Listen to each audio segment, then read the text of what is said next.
Mniej więcej w 2015 roku zarobiłem chyba najwięcej w swoim życiu, a jednocześnie chyba byłem najbardziej nieszczęśliwy w życiu. Pamiętam, że pracowałem wtedy po 12, może nawet więcej godzin dziennie, często 6, nawet 7 dni w tygodniu i to przez kilka miesięcy pod rząd, chyba nawet było ich 10. I pewnego momentu, pewnego dnia moje ciało powiedziało stop, powiedziało dosyć. To był totalny rozpad, to była naprawdę trudna rzecz, to nie był jeszcze ten element, o którym opowiadam, jeżeli chodzi o depresję, ale to był bardzo trudny moment i zrozumiałem wtedy jedną rzecz, że ta sytuacja, która mnie spotkała, to nie był problem z rynkiem, to nie był nawet problem z klientami, to był trochę problem w mojej głowie, bo przez wiele lat powtarzałem sobie kilka kłamstw, które systematycznie niszczyły mój biznes, moje zdrowie, no i w konsekwencji też trochę moje życie. I dzisiaj postaram się je pokazać bardzo praktycznie i jest spora szansa, że przynajmniej część z nich powtarzasz sobie co jakiś czas, a może nawet każdego dnia i nawet nie zdajesz sobie z tego sprawy. Ale żeby być w pewien sposób doprecyzowanym, ten materiał jest dla osób, które już pracują zdalnie, dla freelancerów, dla mikroprzedsiębiorców. Chodzi o to, że ten materiał raczej będzie odpowiadał na pytania, które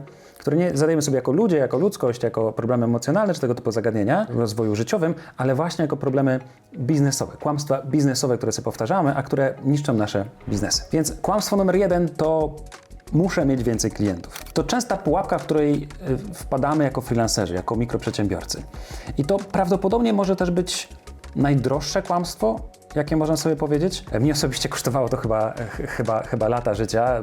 Nie skłamię, mówiąc, że pewnie dziesiątki tysięcy złotych. A równocześnie, kiedy rozmawiam z freelancerami w ramach mojego programu mentoringowego, czy po prostu z freelancerami, z którymi rozmawiam w społeczności, to często je słyszę. Michał potrzebuje więcej klientów. Michał, skąd brać więcej klientów albo zleceń? Michał, jak zdobywać więcej kontaktów, jak zdobywać więcej leadów? Więcej.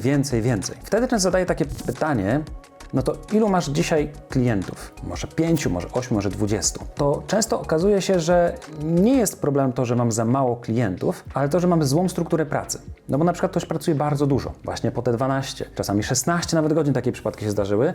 Bardzo dużo czasu pracy poświęcamy na obsługę tych klientów. I to jest pewna forma pułapki, bo problem nie polega na tym, że mamy za mało klientów. Problem polega na tym, że mamy zbyt niską wycenę swojej usługi i mamy za mało pieniędzy od klientów, których już mamy. I to jest fundamentalna różnica, aby dostarczać tak wysoką wartość, żeby móc też więcej zarabiać. Postaram się pokazać, dlaczego ta różnica jest warta naprawdę setki tysięcy złotych rocznie. Wyobraźmy sobie teraz takich dwóch freelancerów. Pierwszy ma 20 klientów. Każdy z tych klientów płaci około 1000 złotych miesięcznie za jakąś usługę. To daje 20 000 złotych przychodu. I spoko. Jest to jakaś wartość. Dla większości osób brzmi to naprawdę nieźle. Nie jest to wcale takie trudne, żeby osiągnąć tego typu pracę. I taka osoba pracuje 160 godzin miesięcznie, żeby obsłużyć tych wszystkich klientów. To jest jakieś 125 zł na godzinę. Natomiast drugi freelancer ma 3 klientów, z których każdy płaci 5-8 tysięcy złotych miesięcznie. To jest 15-24 tysiące złotych przychodu miesięcznie i taki freelancer jest w stanie pracować 60-70 godzin miesięcznie. To już daje stawkę na poziomie 300-500 zł za godzinę pracy. Pytanie, kto ma lepiej? Oczywiście to pytanie jest retoryczne, ale wiesz, co jest najgorsze? Bo ten pierwszy freelancer często myśli, że właśnie jego problem jest to, że ma za mało klientów, że żeby więcej zarabiać, potrzebuje więcej klientów i zaczyna szukać kolejnych. Zamiast skupić się na wartości, którą jest w stanie dostarczyć, na tym, co może pomóc danemu przedsiębiorcy, czy jak doprowadzić do sytuacji, żeby to był pewien upselling, poszerzenie naszej współpracy, to taki freelancer wpada w spiralę, z której po prostu nie ma wyjścia. Bo im więcej klientów, tym mniej czasu. Im mniej czasu, tym gorsza jakość. Im gorsza jakość, tym niższe stawki i tym częściej klienci wypowiadają umowy. Mam nadzieję, że widzisz teraz taki pewien pattern, pewien wzorzec w tym wszystkim. Więc rozwiązanie nie polega, podkreślę to jeszcze raz, na tym, żeby mieć więcej klientów, polega na tym, żeby mieć lepszych klientów. Takich, którzy często po prostu płacą więcej za mniej naszego czasu. To oczywiście wymaga dostarczenia wartości, wyróżnienia się w pewien sposób na rynku, ale o tym w moim kanale staram się regularnie opowiadać. Chodzi o to, aby mieć taką usługę, która dostarcza wartość, w sytuacji, w której klienci zamiast targować o każdą złotówkę, zostają z nami dłużej, bo widzą to, co dostarczamy. Moim zdaniem właśnie dlatego zarabianie na stronach internetowych nie ma sensu, bo to jest jednorazowy strzał, który trudno porównać w takim sensie, że trudno dać tam większą wartość. Co ciekawe, każdą usługę można zmodyfikować na rzecz długoterminowej współpracy. Niech to będzie copywriter, który zamiast jednego tekstu sprzedażowego proponuje pisanie regularnych, merytorycznych treści sprzedażowych w formie newslettera, social mediów czy czegokolwiek innego. Albo deweloper AI, czy deweloper stron internetowych, który zamiast robić www, skupia się na dbaniu o bezpieczeństwo, o pozycjonowaniu właśnie w LLM-ach. Tak samo w AI-u. Zamiast jednej automatyzacji, to raczej konsultant, który wchodzi i pracuje z firmą. Inne kłamstwo, potężne kłamstwo, numer 2, jedno z takich moich ulubionych, chyba najtrudniejszych, bo sam też bardzo długo w nie wierzyłem, przez w sumie kilka ładnych lat swojej przedsiębiorczości. Chodzi o kłamstwo związane z tym, kiedy podnieść stawki. I kiedy pojawia się ten moment, kiedy mam wystarczająco doświadczenia, żeby za swoją pracę charge'ować więcej, albo jak charge'ować moich byłych klientów, czy klientów, z którymi aktualnie współpracuję, moją aktualną stawką. Gdybym zaczął pracować w taki sposób, że systematycznie podnoszę swoją stawkę za roboczą godzinę, oczywiście poprawiając swoje kwalifikacje, dostarczając większą wartość, no to zarabiałbym dużo wcześniej, dużo więcej. Śmiało mogę powiedzieć, że straciłem na tym 10 000 złotych wyrzuconych w błoto tylko dlatego, że czekałem na magiczny moment, który nigdy nie nadszedł. Kiedy nikt nie będzie mógł zakwestionować mojej wartości tego, co dostarczam. To jest pewna forma iluzji, mrzonki. Nasz mózg nam sprzedaje taką myśl, żebyśmy nie musieli robić trudnych rzeczy. No bo podnoszenie stawek, negocjowanie warunków jest trudne, jest niekomfortowe. Zdolność do powiedzenia, ile chcę zarabiać na roboczą godzinę i dostarczyć wartość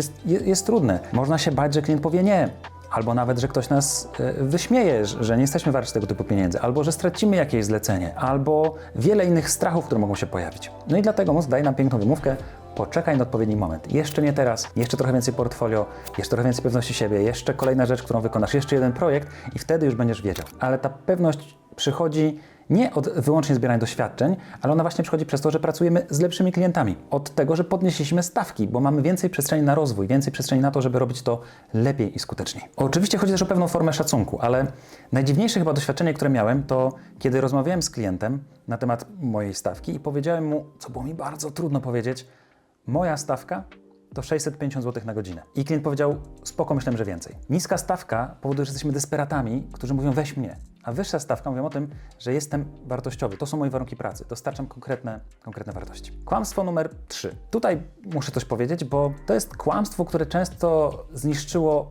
freelancera, a nawet chyba zniszczyło więcej freelancerów niż wszystkie inne kłamstwa razem wzięte. Czy klient zapłaci? Czy na pewno zapłaci? Czy jesteś pewien, że twój klient zapłaci twoją fakturę, twoje wynagrodzenie? Wielokrotnie słyszałem te same historie, chyba setki historii tego typu. No nie skłamię, mówiąc, że może nawet tysiące. W ciągu tego, jak prowadzę swojego bloga od 2009 roku, rozmawiałem naprawdę z setkami freelancerów, prowadziłem rozmowy z dziesiątkami z nich. Praktycznie każdy z nich ma dokładnie taką samą historię. W 99% przypadków to kończy się tak samo. Freelancer wykonuje jakąś formę pracy, robi swoje zlecenie, wystawia fakturę z dołu po wykonanej realizacji i zaczyna się czekanie. Mija dzień, mijają 2 dni, mijają 3 dni, mija tydzień, mija miesiąc, a klient mówi, że zapomniał, klient nie odpowiada, księgowa na urlopie, mnóstwo różnego rodzaju wymówek, które są bardzo frustrujące, a nam zaczyna brakować kasy w portfelu. Stajemy się petentem, który puka grzecznie do drzwi i pyta, czy mogę poprosić o moje wynagrodzenie. Dlatego uważam, że klient na pewno zapłaci to jedno z największych kłamstw. To jest poniżające i całkowicie niepotrzebne. Uważam, że jako freelancerzy powinniśmy brać wynagrodzenie z góry. To są moje warunki współpracy w formie przedpłaty. To jest proste rozwiązanie, o którym trudno jest na początku powiedzieć klientowi, bo nie każdy klient będzie chciał w ten model wejść, ale ja szukam klientów, którzy są do mnie na tyle przekonani i mają do tyle do mnie duże zaufanie, że nie mają z tym problemu. Minimum w niektórych projektach jest 50/50. Ale nigdy, przenigdy wynagrodzenie z dołu. Nigdy. To się po prostu nie zdarza. I często, kiedy rozmawiam z freelancerami na temat, oni używają właśnie takich sformułowań: ale Michał, konkurencja nie bierze przedpłat.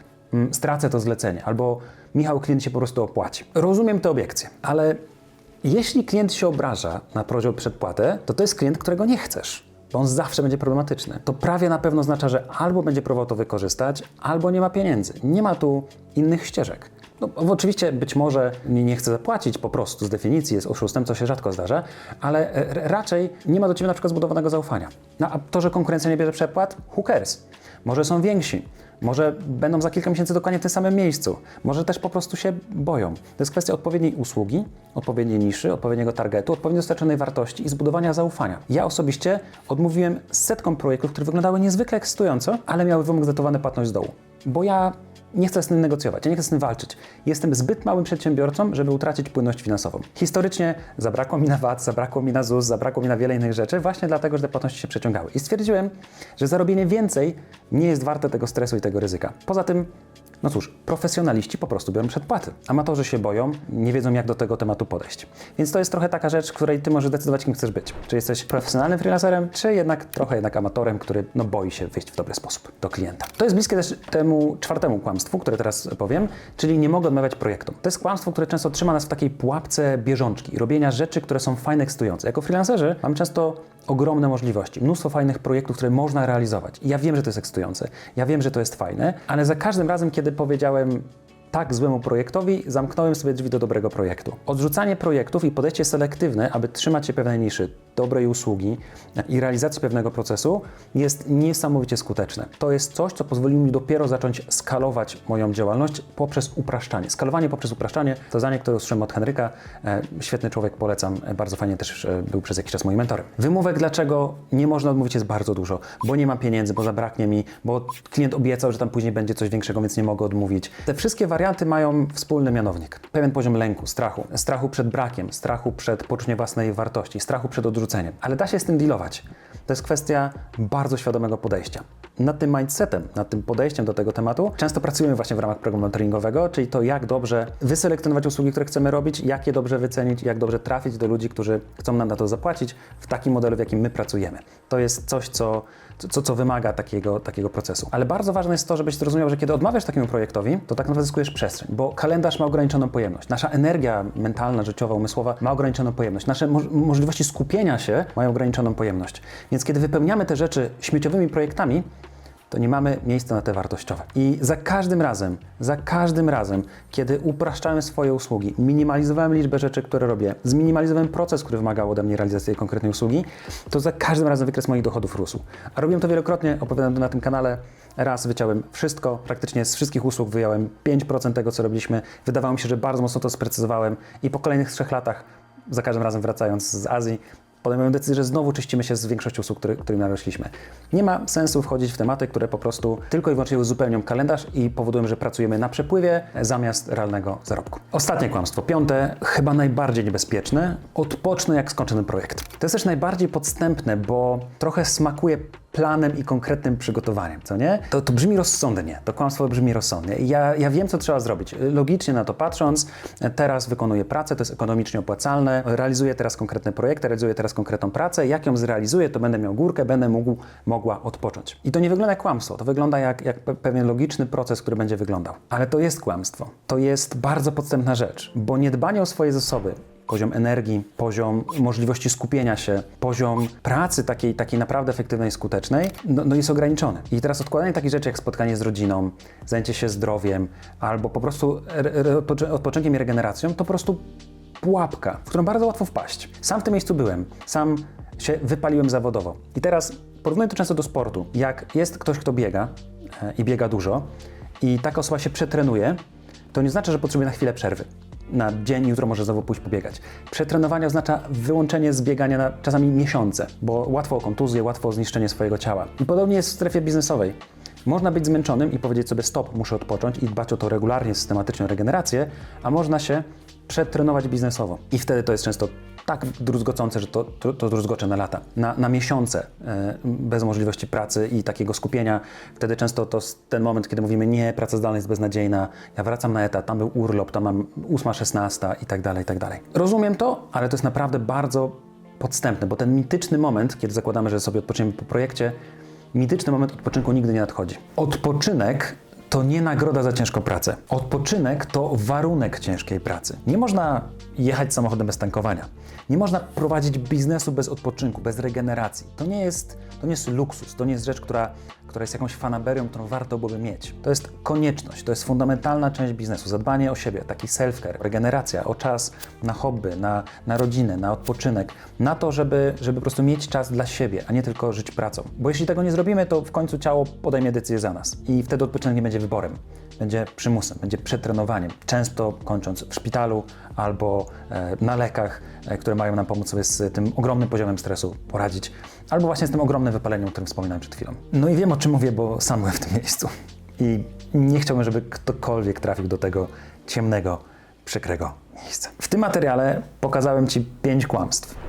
Muszę mieć więcej klientów, podniosę stawki dopiero jak zdobędę więcej doświadczenia. Klient na pewno zapłaci po projekcie, na pewno zapłaci z dołu. Nie mogę odmówić projektowi, potrzebuję być zajęty. Będę odpoczywał dopiero jak skończę ten projekt. Ile z tych kłamstw zdarzyło Ci się mówić w Twojej własnej pracy jako przedsiębiorca albo freelancer? Ja chyba powtarzam sobie wszystkie z tych kłamstw. W momencie, kiedy przestałem to robić, to w ciągu 2 lat mój biznes zaczął wyglądać zupełnie inaczej. Bo miałem mniej klientów, mniej pracy, ale więcej pieniędzy.